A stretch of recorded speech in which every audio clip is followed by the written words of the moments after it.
sweaters and blankets. Batavia's got them all. That means it's cold. And you know what that means? It is that time of year for us to talk about what failed in our gardens this year. I know it's your favorite kind of episode. That's right. We fail too. Right here on the Backyard Gardens podcast. To have a good harvest, one must plant good seeds and must also use the right kind of fertilizer. The carrots have grown large and firm. How good they will taste. Welcome to the Backyard Gardens podcast, where we talk about all things gardening and give the information out for you to be successful in your garden, whether it's your first or your last. We are your hosts, Ben, the backyard gardener, and Batavia, the front yard gardener. One in the country, one in the city. Now get ready as we dig deep into this wonderful world of gardening as we learn to grow and grow for change.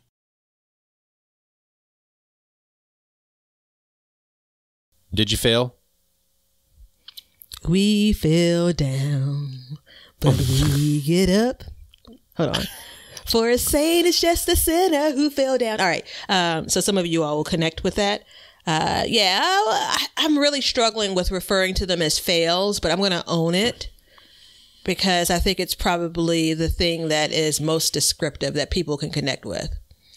I'm going to own it as definite fails. So wait, for me? It's okay. Wait. For me. Yeah. I mean, it is what it is. So in a word, yes, I did. I have. I will. Okay. Right? All right. We got it.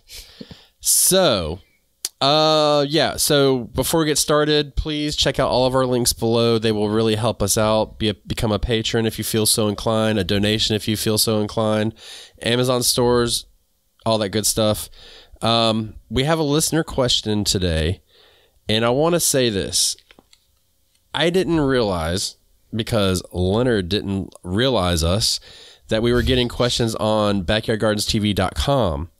So if you go to our website, backyardgardenstv.com, there is a place where you can leave comments, drop us a comment or a question, and now we know how to get to them. So we are going to bless you with a question from the website. And if you feel so inclined, you can do one on Instagram at Backyard Gardens TV or YouTube at Backyard Gardens TV. So, you ready? Yes. This is multi-part, so I'm going to break it down into sections the best I can. So everybody help me out here or work with me. So, hi, I love your podcast. Well, thank you so much. I have been gardening for a few years and I love to grow exotic and rare plants, herbs, flowers, as well as food for my family. But we have so many pests on our veggies, it grosses me out and I don't want to eat them. I've always let the oak leaf litter mix into the beds and usually leave the roots of dead plants in the ground to feed the soil. But it just dawned on me that maybe this is not a good garden hygiene and maybe I should be better about keeping the garden beds clean. I always thought the leaf litter would nourish the soil, but am I incubating pests? So we'll stop right there. Is she, and yes, this is a female, so is she incubating pests? I don't think we can know for sure. I'm of the mindset I try to keep the garden tidy for that reason. So minimize that as a possibility. So right. I had to look up what oak leaf litter was. And I mean, it's just oak leaves that fall out of the trees. Yeah. So I have recently started to use leaves as a mulch.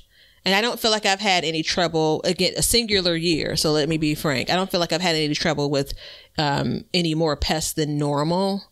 So I'm going to go with perhaps not the oak leaf litter, but my ears did perk up when she described leaving plants in place, which I know is a really common practice for many. Yeah. So I leave all my roots and I clip them and leave the roots to decompose. Yes, ma'am.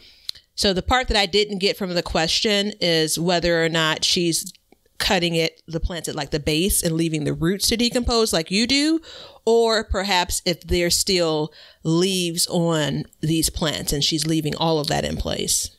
Did I miss that part? Yeah, she said, you missed it because she said, well, it seemed clear to me, but she leaves the roots in place. So I just assumed that she cuts the the top part of the plant off and leaves the roots in the ground. There's a saying about when you make assumptions. Yeah, it makes an ass out of you and me. My mom drilled it in my head when I was a kid, but that's okay. I'm already an ass. I don't need to, I don't need any help. That's just my cover for missing that piece of it. So, anyway. Okay. All right, go ahead. So I will say this. If you're letting the leaves fall on the ground, there's a difference between that and creating mulch like you do where you chop it.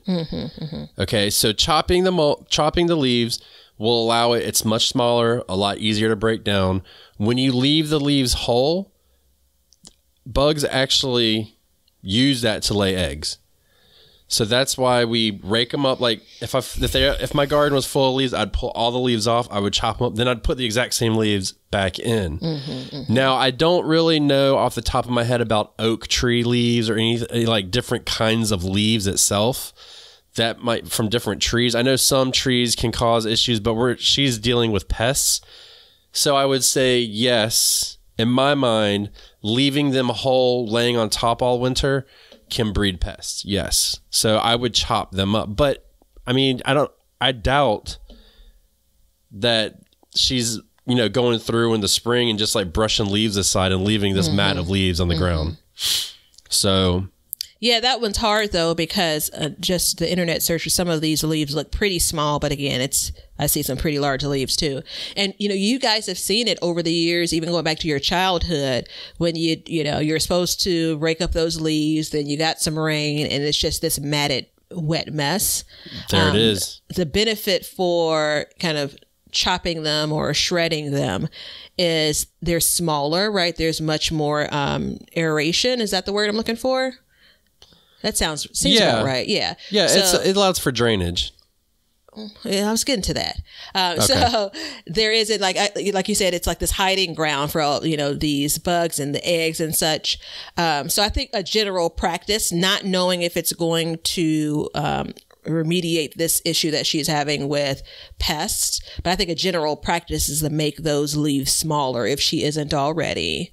Right. The hard thing about this question is it doesn't sound like we have an example of the bugs, because that's just one of you're going to get bugs and pests. And we're not there yet. Oh, there's another part to this question? Yeah, there. This multi-part. Okay. I thought you went through all of the parts. All right. So I'm going to pause and let you get to the next part when we're ready to go to the next part. Are we going to cover the next part today? Yeah, right now. Okay. So I'm in zone 9B, and we have lots of pest issues here, even without luring them into our gardens with brassicas. Should I not let the oak leaves and sycamore maple leaves sit on my garden bed? Should I pick them out? Thoughts? I really appreciate your time reading this and hopefully answering. So, okay, maybe it wasn't multi-part. I'm sorry. I'm just so tickled about it, though. Are we going to cover it now, or are we going to cover it in another episode? What are we going to do here? Yeah, no. So the one thing that's very important is the zone 9B, because hot, humid. It's hot, humid, and you don't really probably get that real solid freeze like a lot of people do. So yeah, I would say after reading that you're in 9B, I would say, yeah, if you're just letting whole leaves lay on your garden beds, you're incubating pests. Way to come through with the details, listener. Yeah. That does change things when it comes to where she is. And you, I'm leaning to the wrong side, but let me give you that's better. But the idea of not getting a hard freeze is significant. Right. So there's not that opportunity to kill off some of those bugs and eggs and so on. So yeah, I'm going to go with you that I hate to tell her to do this extra chore in her garden. I hate to say it, but if she feels like, and she's been gardening for some years, if she feels like she has more bugs than a garden should have, more pests, I definitely think she should take the steps you're describing, moving those leaves out, especially if it's to the point where the food isn't desirable. There have been on some days I've just completely tossed some leaves out, like some leafy greens, because I'm just I'm not even going to fight with all of this, so I get it. Yeah. I mean, it's, there's a whole movement right now about leaving the leaves on the ground over the winter to let the bugs and stuff do their thing underneath and then kind of the thought, I guess, is you could be getting more beneficial insects out of it than not. But if you're having specific problems, then I would say so. But also remember this, gardens are going to be, you're going to get a lot of pests because especially in your area, if you're growing heavily, you've got a lot of rare and exotic plants. Like you said, you could be inviting something else in to your garden that normally wouldn't happen. But I fight pests all the time. I don't know I know you do too. Like I'm always fighting some kind of, actually this fall has been, I don't even want to say this out loud, but it's been really good because I have not been fighting a lot of pests yet. I've had, the cabbage looper like 2 times and then they just went away. So I don't know what the story is with that, but I'm always generally fighting some kind of disease or some kind of pests. Yeah, I think so. The things I've looked into when it comes to like this movement, if you will, for leaving leaves in place, it really kind of feeds into the don't disrupt your growing area. And that ties back to like the no dig methods. Again, not my style, but I'm going to go ahead, give it a try, remove these leaves, do it for the season and see if you see some improvements. Yeah. Mulch them up. Yeah. Put them back in, Yeah. And I mean, when you mulch them up too, you want to mix some of them into the soil and you want to leave some on top. But it's like, I put straw on my bed, and I know it's not leaves, but I put leaves on my beds last year. They're gone. They're decomposed and they're in the soil at this point. Yep. Now I still will go out there and I'll pull out a whole leaf from last year, so they're not breaking. Those aren't breaking down. If I had one that fell in or something. So, but I just don't want people to get the idea that like if you go out and you do all the garden maintenance and you clean everything up, like you're not going to get pests, because that's just not true. And it's just part of gardening. And I'm with you about them being icky. I remember when I first started getting, I was like, ugh. But, the more I did it and, there comes times where I had to like hand pick them. I got more and more used to it. Yeah. So it's just something that comes with time. I'm going to go out on a limb and say it's not a bug. I think it's the clusters. I had some trouble with white flies this year. And I've had trouble with white flies over consecutive years.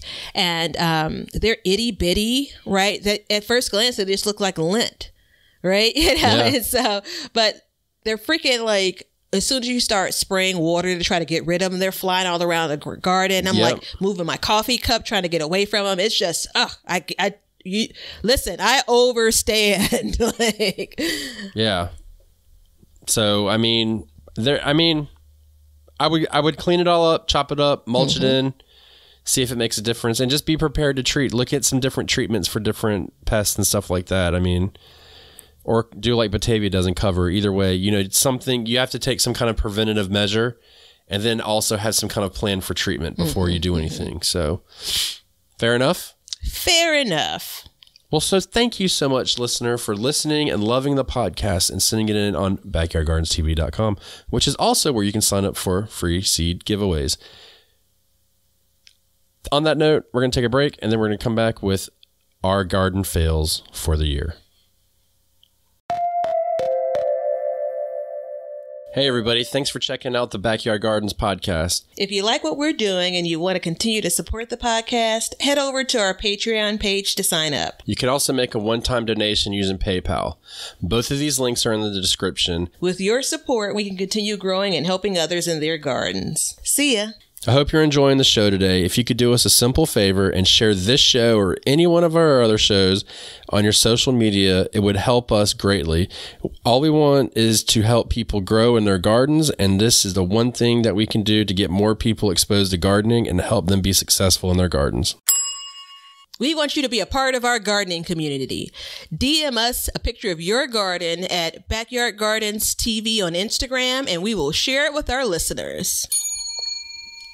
So I have a confession. I feel bad when I said, thank you, listener. I felt like I should have said, thank you, gardener. It's this weird thing I have. Okay. What can I say? Do you want to say it now?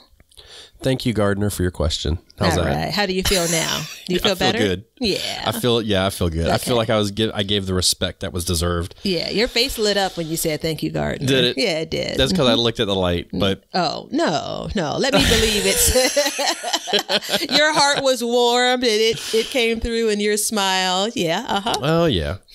So garden fails. Wasn't this titled Garden Mistakes? I feel better about mistakes, right? No, those are two totally different things. All right, garden fails. All right, I'm committed. Again. You committed? Yeah. Are you committed to airing all of your dirty laundry for the year? Yep, and I'm ready to go first as well. Wow. Yeah. Well, ladies do go first, so why don't you just go right at it? So I'm going to go all the way back to the beginning of this year, not even the garden season, so to speak, but the beginning of the year. And I'm going to pepper this one with, I did a really good job at starting earlier. Right. So this is the second year that I've started seeds indoors for the planting season. And I felt like I was behind last year. This year, I felt like I got my timing right. I started seeds.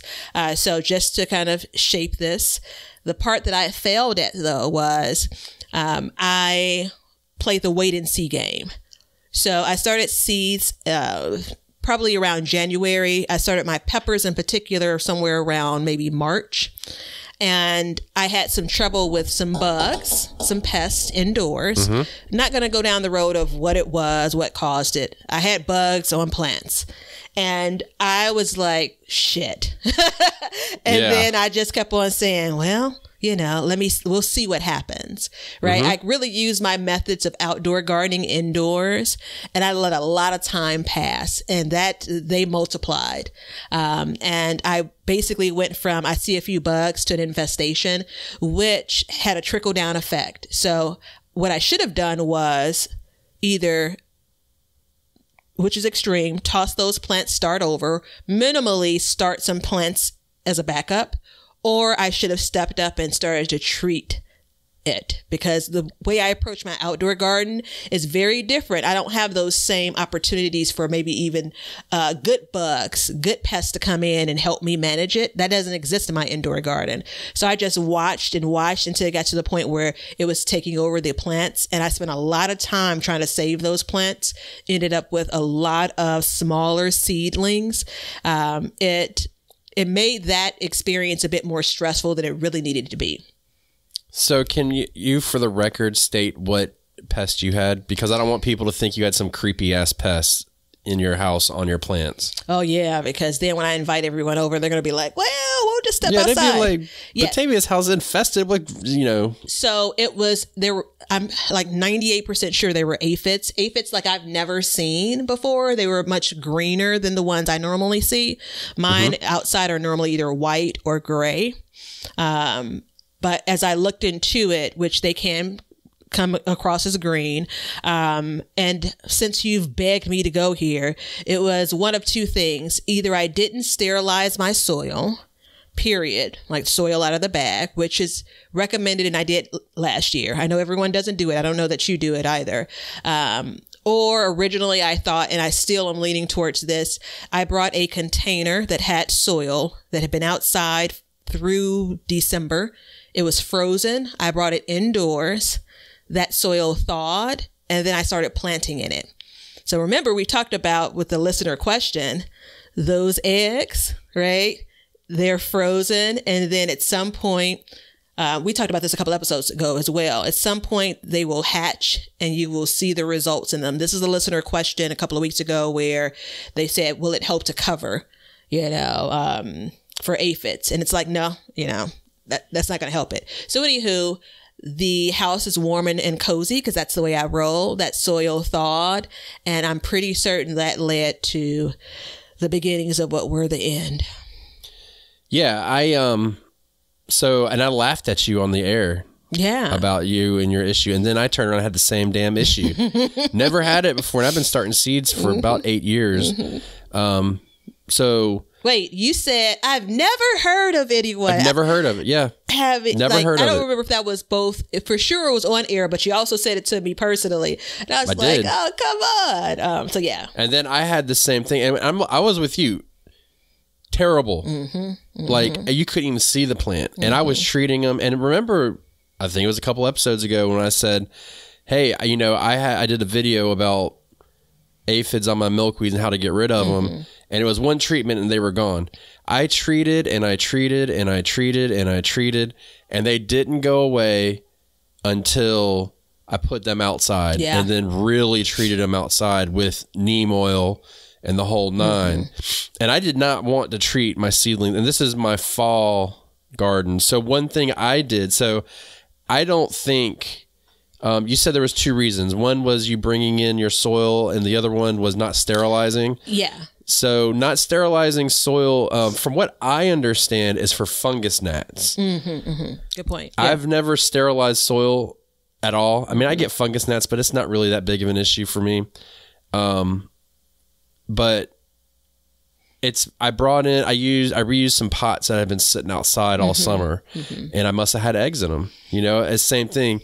I could have I didn't even sterilize them at all. I think I just rinsed them down, maybe rinsed them down and planted them. I got lazy. So I want to try to be quick because I don't want to tell half of the story, which now in hindsight, I felt like I did. So saw the first hint of it. I was growing carrots indoors. I ended up moving the carrots and the containers outdoors, but I had this small, narrow container. I saw the beginnings of aphids on the carrot tops. And I said, oh shit, you know, in my mind, I was thinking I was going to get the chance to move them outdoors pretty soon, but didn't. And in my mind, it's like, oh, if I have to sacrifice this container of carrots, no big worry. It didn't occur to me that it was going to jump plants. And so remember, the grow room is pretty narrow, and it ended up attacking not only the carrots, but also the peppers. So what I attempted to do after I finally decided I was going to do something, I ended up, because I knew that, you know, there are eggs in the soil. I knew that that's where they were going to be. So even if I could wipe down or wash or spray off the leaves, I knew I had to try to get rid of some of that soil. So for dozens of peppers, I was basically taking them out of the grow pot, washing away almost all of the soil, putting it in new soil, putting those roots, the pepper, you know, seedlings at that point back into the soil. Like I was in my laundry room for hours doing this, isolating the plants, watching, hoping. I completely pulled the one of the shelves out and put it in a separate part of the basement, watching it, hoping. And guess what? Still damaged. Seeds that I started later on, again, damage, right? Yeah. I lost a lot of plants too. Do you know what that tells me? I don't know. You ain't got no damn life if you spend hours in a laundry room doing that. That shit makes me sad. You know what? If you want to judge me about what I'm doing in the coldest part of Chicago in February and March and April, like if you want to judge me by that, go ahead. And hold on, in year 2 of a freaking pandemic, right? Now, if I was in my basement 5 years ago, which I probably was, but here we are. Anyway, all right. No, and you're exactly right, though. It is middle of winter, like... That's exactly what you're supposed to be doing. I mean, it's not fun, but it is something to do. And I mean, you were learning a lot at that moment too. I mean, you literally went to seed starting college at that time. You know, you got your degree. So yeah, I had the same issue. I didn't even think about that until you said, but I watched mine jump from tray to tray. And I have 4 levels, a 4-tier system. And then I saw them go up one, and I'm like, oh, shit, you know. And then I started treating. And like I said, I finally got a hold of them, I don't think I really lost anything, but it was just a real pain in the ass. And I'm looking, I'm like, man, these things are struggling, and I'm working hard, and it wasn't worth it. So yeah, when I say lost, I mean, like, it wasn't that they had eaten up, because, you know, the aphids, they eat the sap out of it, right? So it wasn't that they had eaten up the plants like to nothing. It was more of these plants had been stunted so much, they were so small. I just made the decision at that point. Now I'm many weeks into this, so think about from the point of starting your peppers, and there's a good period of time between when you normally start your peppers and your tomatoes. I was still dealing with this many weeks later. So planted them, they got their true leaves, you know, the peppers that is, and now I'm like probably a month later still trying to start my tomato plants as they kind of perk up. And guess what? I'm talking about probably about 20 or 30 feet, closing the door with the problem plants. But man, they're determined, boy. Well, since you went on seed starting, I'm going to stay on seed starting. And in the fall, I decided I was going to do a test. And I was going to take regular soil, garden soil. I'd seen some very, very, very big YouTubers do the same method. And I was like, I'm just going to take it and I'm going to put it right in there. And it was the most epic fail you could ever imagine. Oh, no. Everything that I did with that did not germinate well. It didn't grow well. When I went back and I made my own soil like I had been, everything did perfectly fine. Germination rates were great. No, there was no confusion, nothing. But it was really sad because I was like, oh, well, maybe it'll just be easier because it's kind of a pain to go out and make your own soil, you know. But no, it's totally worth it to do it. It was just, it did not work out well. So yeah, so that was a big fail on my part. But I wanted to do it. I wanted to do it so I knew that, like, hey, in the future, like, no, this is not an option. Yep. So your seed starting mix, which I've purchased, but you have a really good recipe to start it. So you skipped that and you went like with straight potting soil. Straight potting soil, because I had seen so many people say, oh, that's all I use. That's all I do. And we've talked about how that seed starting mix, it's not for many of the plants that have a longer life inside of your house before they go out. It doesn't have all of the nutrients that you would really want for that plant, right? So I tried the same thing and I had mixed results. Yeah. Just skipping over and starting potting soil. Yeah, I'll never do it again. So I'll go back to and the only thing that's a pain in the ass about making my soil is when I do the peat moss, you have to pre-wet it. Yeah. Because otherwise it won't really, it really needs to soak up the water.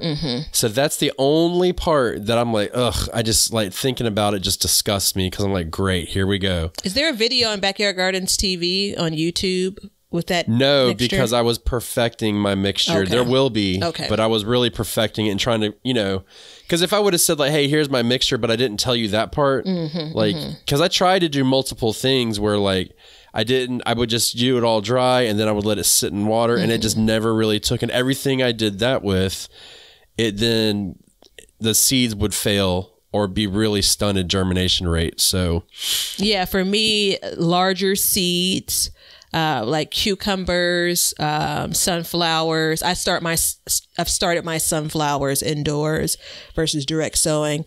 Those seem to do okay in a slightly larger seed sale for me. And with potting soil, when I had some of those smaller seeds, peppers, tomatoes, even, it didn't really. It wasn't an A+ for me. I'm not giving it up yet, but I'm not sold on all of those people that basically have said this is the way they do it and that's the only way they're going to do it. Right. So what's your next one? All right. So my next one it's added to my list of fails every year. I got all of my poor little seedlings outdoors. It's the hardening off process. So I essentially let plants harden off far too long this spring. And I'm now moving more so towards my summer crops I'm talking about. So I had things sitting in their pots for the longest time. I begrudgingly even ended up throwing away some starts. So all of my big plans of giving starts away and all of that stuff like that didn't come to, I gave a few. There is one gardener that's near me and I gave her and one of her friends who was starting a garden some transplants, but by then it was like they didn't want a lot of what I had. So the combination of starting too many of some things, even with some of that loss, and then leaving seedlings, these transplants out on my deck for it was 3 weeks in some cases, depending on what it was, up to 4 weeks. And think about how small those pots are by the time the season is warming up. And these things want to be in the ground. So I ended up managing more loss. Again, one more hit, more loss. And I could have managed better. Yeah. And that's actually I think it's a pretty rookie mistake. Although, this whole thing is still new to me when it comes to starting seeds, but I think I'm experienced enough as a gardener to know I've been buying transplants for eons. So I know about kind of their shelf life sitting on your back porch. Yeah. They'll get root bound and they'll suffer. So, drying out more quickly than you want because, again, they're outside. It's warmer. The elements are out. Yeah, and it's funny you say that because I did that this fall, and a lot of them was just from those damn aphids. Mm-hmm, you know, I just couldn't get them to where I wanted them, and then I just let them go. So, you know, it's all about I harden off in waves. That's what I do, and that seems to work pretty good for me. So, you know, like I said, I have 4 tiers. So I'll start moving them around and getting them all ready, and then I'll say, okay, this tray goes out, and this, you know, I'll move like each tier holds 4 trays, and so I'll use 2 trays at a time from each tier, and I'll separate them by about a week. You know? So I think that one of the things I love about our conversations is while we've been gardening for roughly the same amount of time, our garden experience has been pretty different. And so I lean on you a lot when it comes to starting seeds, right? And it's a great example of how I bet it comes natural for you that there's a level of organization you have to have when you said you stagger them.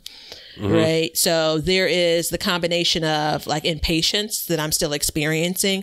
It's kind of like, I just want to get them out there. Right. I don't want to be taking, you know, the shelf 1 out today and leaving it out for 15 minutes and then shelf 2. And I don't want to do all of that. Right. So I want to take it all out. Right. You know, I don't want to wait, you know, and then that's not served me well. But I also think I'm giving myself a bit of grace because I also think that as I continue this year after year, this will become more natural for me. Or I'll get a notebook and just become more organized. One of those 2 things will happen. Well, first of all, you have a notebook. And second of all, just remember this. That plant is not going to die if it has to stay in your house for another week. It's going to be just fine in the environment that it's been nice and happy in.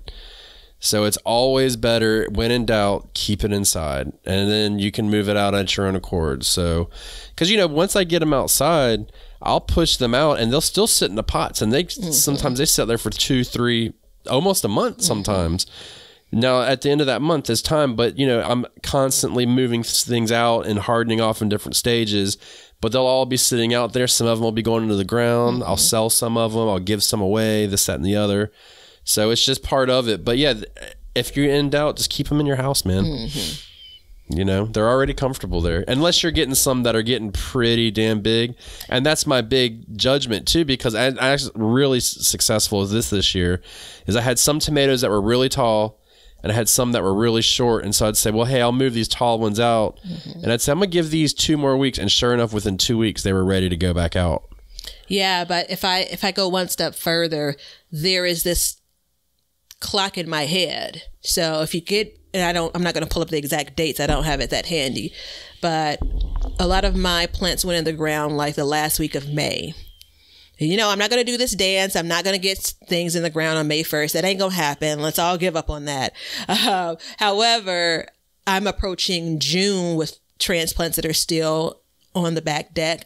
And now we're getting into the hot part of summer. So if I am really managing them closely, meaning I'm watering them, maybe I have them in like not the sunniest spot. Like that's the piece I'm talking about. So I'm trying to get everything out. Once I get everything out, I want to leave it out versus bring it back in because I need to get this stuff in the ground. Like it's like this compound effect. Right. Yeah. Because I already feel like I'm late getting these things in the ground. In hindsight, you know, at the end of March now, or May now, I'm like, I could have planted this 2 weeks ago. Right. Yeah. So, but this is all, it's all self-imposed, right? There's no one looking over my shoulder. It's just me, you know? And it doesn't matter if you get it in 2 weeks late, it's not going to make that big a difference. And as a matter of fact, it'll probably help you out because you'll be succession planting at that point. So you'll have things ripening at different stages. So that's my excuse I give myself. I think that works depending on the time of year. I think that could work for fall, but for me, for summer, like in the best case scenario, take a Friday off and get them planted in the ground over the course of that weekend, you know, make it a 3-day weekend. Because remember, for a pepper plant and a tomato plant, it's going to take my full summer season going into fall for that thing to really produce. Yeah. No, I hear you. Mm-hmm. All right. What you got? You really want me to use up the rest of the episode with this? Oh, dear goodness. You know what? Based on that, my guess is it may be a twofer. I may join you in this fail. So, My wild garden. Oh, yeah. It is official. It needs to be reworked. I know I've said it a couple times, but it's like it's failed. You know, I was talking, Batavia and I were talking offline yesterday, and I was saying, you know, it's 3 years. I believe, yeah, this is the third year. The first year I had zero hopes. You know what I mean? Well, no, let me rephrase that. I had huge hopes, but I was realistic about it. The second year, everything kind of did its thing, and then the third year, it just kind of collapsed. And then this fall is what really nailed it in the coffin for me, put the nail in the coffin. And that's when I was watering, and I noticed things are drying up. And I'm like, why the hell is it drying up? Like, I'm literally watering at some points every day. And it realized to me, I've got bad soil issues out there, and I can either mess around with it, I can double dig it and triple dig it and, you know, dig on down, or I could just do like I do everywhere else and build my raised beds and know what I'm growing in at that point. And I think that's going to be the best course of action for this, because it's just become this like laughable thing now, because it's like I'm producing a lot of food out of my main garden, and then what it's supposed to do, it's failing miserably at it. It's not doing it, you know? So by adding raised beds, like, I'm going to lose some space out of that, but I'm also like, I'm not really getting anything out of it, because everything, it just struggles so hard. So it's got a lot of weed pressure because, you know, it's virgin soil. It's got a lot of drainage in it. It's nutrient deficient. You know, so, and doing it in ground like that, that's more vulnerable to pests, stuff like that. So I figure, spend the money, build it up, fill it up, grow it up, eat it up. So that's kind of what I'm thinking, because if I can I'll add 4 more beds in there is what I'm thinking. I have to get out there and really measure and do some stuff, but that would be, you know, the 4 beds smaller than the ones I have in the back, but that would be 4 more beds that I actually would be growing food out of successfully. You know what I mean? Instead of just like, hey, this is this garden that you don't really want to talk about and you don't really want to look at, but it's there. So yeah, it's that. So this isn't my bag, but I know it is yours. Did you get a soil test for that area? I did. Okay. All right. And I knew there was issues. And so I did my amendments and everything, but I think with the drainage like it is, because we have really sandy soil here, and I mean, I've put compost in it, but I don't think I can put enough. Yeah. You know what I mean? Because what I need to do is, I mean, if I wasn't going to put in raised beds, then I would need to dig the soil out of it and get it out of there and then fill it back in. And that's just, it's easier for me just to put some damn raised beds in there, you know? Yeah, it's a hard call given the Wild Things garden is kind of the set it and leave it. Like, that was the approach that you wanted to take. It'll still be that way. And I love that idea. Like, it's basically kind of a no maintenance type of garden. And the idea of like bringing soil in, because that's all I've ever done. Like maybe the first 3 or 4 years, I put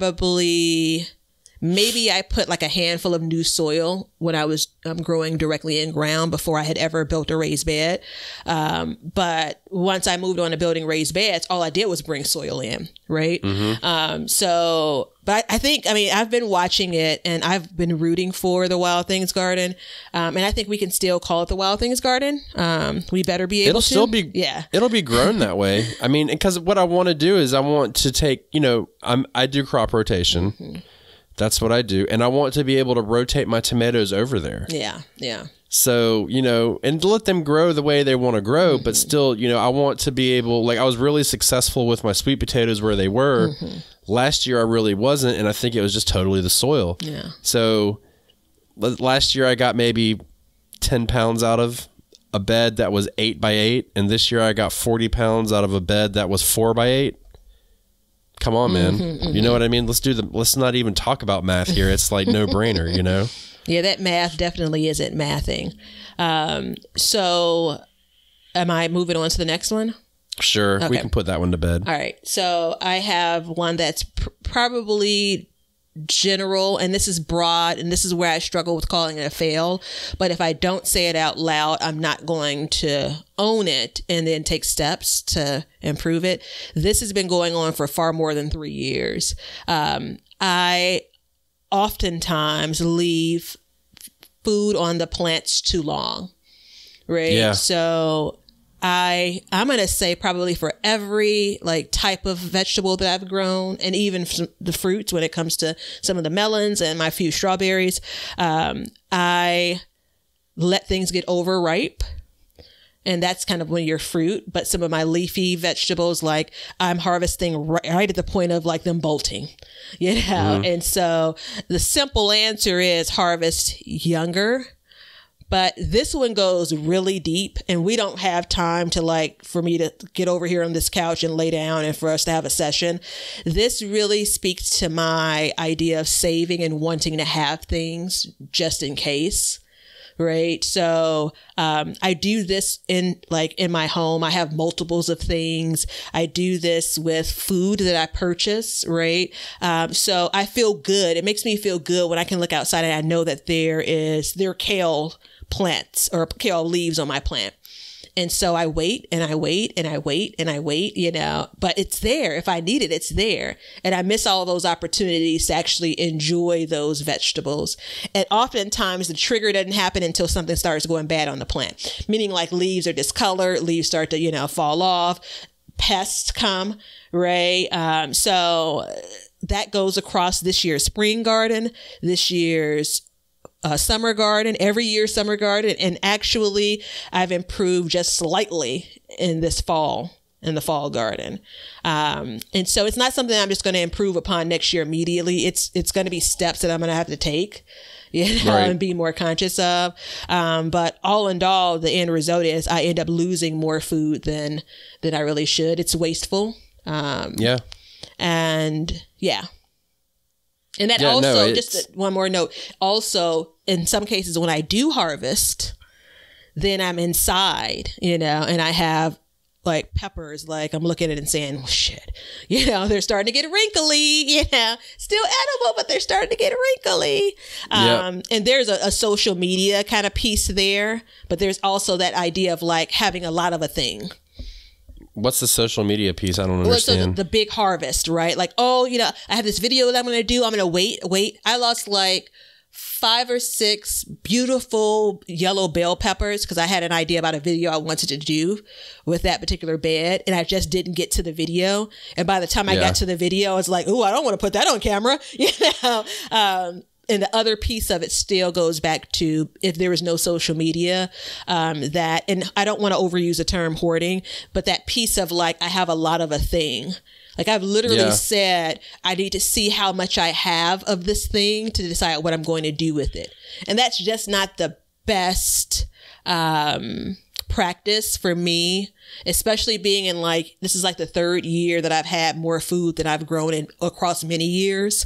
So I need to have some better hygiene when it comes to the way that I manage that piece. Yeah, that social media piece you talk about is, I mean, it's a sad thing that it affects people to the effect of, you know, where that happens because you don't want to waste anything. I mean, you work really hard for that and then just to have to throw it away, it's crazy. And the amount of guilt that I carry, that I harbor with that. Yeah. And it's like I told you, like my garden's always going to come first and all these things. And I mean, I can't put anything else first because you know, it's a weird thing because my garden is grown for my family. It's grown for me, my family, and the people around me.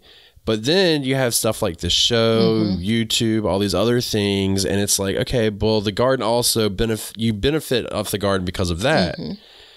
But at the same time, you have to really like, and I tell myself this is basically me giving myself a talk, is I have to focus on where the importance lies. And it's always going to be my family. Yeah. And so like, I can't waste those things. Now on the same token, I've done the same thing. I've got some jalapenos. I picked like 50 jalapenos the other day. It was like the last big hurrah. And they're starting to wrinkle. I've got to go in there and I've got to do something with them because I waited all summer for my jalapenos and I was like, damn, they're growing slow. Next thing you know, I've got like 50 of them. So I've got to figure it out.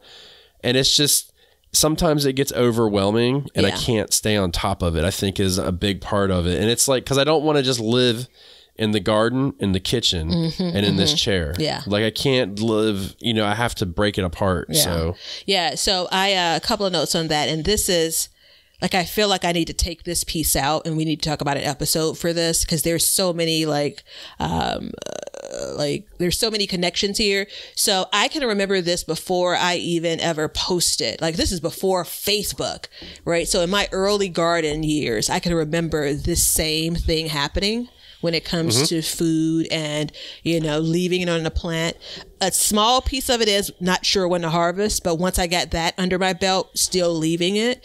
So I know for sure that it's not solely the act of social media, but what social media has done, and here's your $5 word for the day, it's exasperated it. Right. And then you fold in that piece that I mentioned, which again, it's ingrained in me. Right. You don't want to run out of a thing. You want to have this available. And that's a small part of what drives me to garden as well. Right. So you fold all of that in and it's like, it's a recipe for exactly what I have to do now. Right. Now the other piece, which I'm going to cut it here is there is the question mark around, are you growing too much? yeah, or are you not managing your time well enough to manage what you grow, process what you grow? Or are you growing the wrong things? Yeah. Challenge! One more. You got one more? No, but it's funny because this isn't the episode to say this, but I'm going to say it because I don't give a shit. We did the August challenge and we had a realization. So I'm adding a new crop this year. So do you remember the one thing that I said, like, I'm not growing this ever again, like I'm done? Can I say it? Sure. Potatoes. No, me. Yeah, you. The one thing I'm white not potatoes growing. you weren't going to ever grow. No. One thing that I'm not ever going to grow again that I grew this year. Oh, corn. No. 3 strikes? I don't know. Tell me. Why don't you just tell Bush me? beans. Bush beans. Oh, okay. So, yeah, remember I said I'm not growing bush beans anymore, but they've always been a very big staple in my garden. Like, it's always ingrained, like, plant your bush beans first so you get your first crop of bush beans. So now I'm going to plant something. We're going to play a game. Oh, no, we're not. I'm sitting here saying to myself, this is a couple episodes back, like, didn't I tell you I hate when you ask me the question and just instead just give me the answer? I've sat here and given you 2 wrong answers, and now you're like, let's expand this game. All right, go ahead. So I'm going to grow something that grows exactly like a bush bean. Exactly like it. I'm going to grow edamame. Oh, yeah. Because I was reading about it, and I mean, I'm sure other people have grown it, but I was reading about, I need to do a little bit more research, but when you want to harvest it, you just harvest a whole damn plant, and then you pull it off. That's what I'm talking about. So I'm going to spend 30 seconds, which really means 3 minutes in Batavia time. There is something to be said about pulling the plant. I love cut and come again. I love, like, a lot of my early days of gardening were based on vegetables that, that had fruit on them, peppers, tomatoes. So the thing stayed there and you just pulled vegetables off of it, right? And so that speaks to me as a gardener. And I have felt almost what do you mean you're going to pull the whole plant up? But there's something that's satisfying about that. So satisfying. Because you pull it, you can replant it, or you can move the hell on. Yeah, man. Like, I'm feeling it. Like, this is my decision I've made. I'm adding other things to my garden as well. So I'm very excited for the garden of 2022. But Leonard, add that to our list. And yeah, so Ben is absolutely dipping into 2022 episodes here, but that's okay. It's okay. Yeah. We have to have a meeting with Leonard anyways about the whole email debacle, but that's different. So, it's just one of those things where it's like, I found a reason something to replace it. I don't even know how we got onto this subject, but it seemed like it was a good segue into it. So no, absolutely. That connects. Does it? Absolutely, it does. Yeah. Okay. I just wanted to make sure I didn't hijack the episode because I feel like it's going down a different path real quick. No, we're bringing it back around, but it absolutely connects to, it's that last bit of it, which, are we really growing? I won't go back up the funnel there. All right. Yeah. You got one more?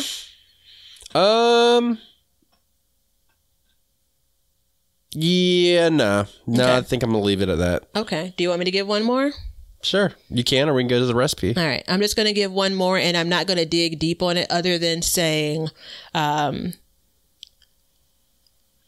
not going to count it as a fail. So this is a bonus. It is a realization that I need to practice a bit more gratitude for my garden. I know what you're thinking. I know you talk to me all the time. I know you know how I feel about my garden. But I feel like I need to be a bit more conscious of it. And that's me and a personal thing. Yeah, no, I get that. I had a realization too, but it wasn't anything like that. So, and actually, it is, now that I think about it, it is a fail. So I'll say it. Okay. When I grow lettuce in the fall, it bolts really fast because I'm so accustomed to doing the cut and come again method. And I need to just grow it, harvest it, cut it completely like you get at the grocery store, and then replant. That's what I need to start doing. So, dude, I'm really leaning towards that more so when I get to the spring, although I have a bit more, my lettuce is done pretty well going into the summer, but it's the space thing. Cause I get all wrapped around the axle about like planting it in the best place because I want to make sure that that place isn't going to, I'm not blocking my summer plants there, yada, yada, yada. Pull that shit up, man. It's a head of lettuce. It's, a single plant. Keep on moving. Yeah. Plant, cut it and plant it, cut it and plant it, cut it and plant it, cut it and plant it. Just keep going. So, I was just listening, or I was talking to somebody the other day, and he was telling me that in our area, he doesn't, and this is after I kind of thought about this, he said that he doesn't have lettuce growing. The only time he doesn't have lettuce growing in his garden is between the months of June and September here. And then otherwise he has them growing year round here. So, like all other months. All of the other months he has some kind of lettuce growing. And he said that's how he does it. He just cuts it. You know what I mean? Yeah. Now I think in the winter time, you got to either be stacking it hard or just, I don't know how that's going to work out, but that was an issue. But anyways, you heard it. We failed. Now we're not going to fail. One of us, which we have to figure out, is going to give you the recipe of the day. Ben, what question do we get asked the most? I would have to say it's probably more something like, what are the products we use in our gardens the most? Ding, ding, ding, ding. That's the correct answer. Hey, there's an Amazon link below. When you get over to the Amazon store, know that you're going to be supporting the podcast, but all of the products both Batavia and I have used in our gardens. If you guys want some backyard gardens gear, go to the link below and check out our t-shirts, mugs, pint glasses, and other gear. All purchases go towards helping to support the show, so thank you so much in advance, and we hope you enjoy.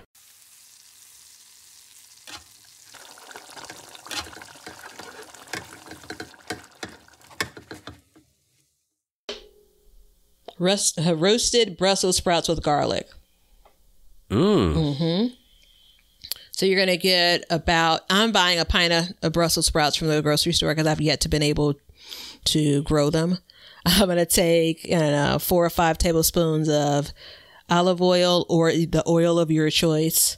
The recipe that I use, I think it called for like 3 cloves of garlic, but I'm taking the Ben Gardner way and I'm doubling that. So I'm going with 6 cloves of garlic. And then my favorite, this is actually one of my favorites, and it's balsamic vinegar. All right. So turn your oven on to 400. We're going to clean up those Brussels sprouts, trimming the bottoms of them, slice them in half, right? You're going to get that oil in a cast iron pot. Or pan, I should say. You want to make sure that you're at the point where the oil is not bubbling, but it's kind of shimmering. Place your Brussels sprouts in a single layer. I say this all the time with roasting. I'll say it again. So you're going to put the sprouts down, put the garlic in, sprinkle with a little salt and pepper to taste. And then we want to put those inside of our oven now, right? That 400-degree oven. And we're going to cook those, roast them for about 20 minutes. Keep an eye on them. You want to flip them because remember, Brussels sprouts are pretty small. You've cut them in half. I don't want them burned. Some people do. Once you pull them out of the oven, once they have the doneness that you like, you can add a bit more salt and pepper if you want. I don't. But depending on your taste buds, and then you're just basically going to drizzle some balsamic vinegar on it. Boom, done. That's your side. Easy. Easy. I like it. Yeah, Brussels sprouts are, they have risen to be one of my favorite vegetables in the past 5 years. Mm-hmm. So I don't know if I'm going to say that, but. Well, we eat them almost probably, I'd say 3 nights a week. Really? Yeah, we eat a lot of Brussels sprouts in the wintertime here. Yeah. Because remember, we seasonal eat, so that's what's in season. Yeah, Brussels sprouts, they are on the list of when I do have them. I always forget how good they are, how much I enjoy them. But, you know, it's not something I commonly see in the grocery store either, just a note. Not the grocery stores that I commonly frequent. Yeah, we see them. They're here all the time. Mm-hmm. It's interesting they don't have them up there. Well, I'm not saying that they don't have them in, like, the whole state of Illinois or anything. But well, you know, in your groceries, I'm surprised that they don't have them. You know, it's a pretty common vegetable, I think. But I don't know. Maybe I'm off. Maybe. So what do you think? You think we covered our fails enough? I'm sure I'll come up with more as soon as we hang up. Well, I mean, I think I'm pretty cool with what we share because it covered all of the seasons, which I think is important as we close out the year. I think it covered like different parts of gardening, right? And then if we would have went through my full list or your full list, this episode would have got dark, and we don't want that. No. And I think it's important to, I mean, I wanted to go a little bit slower so we can get because, you know, if you had to fail and I didn't, I can help. And then it's vice versa. So we can also give that little tip or whatever. Yeah. You know, it's just, it's a tough game, man. Yeah. It's a tough game getting out there and digging in the dirt. But what can I say? Someone's got to do it. They do.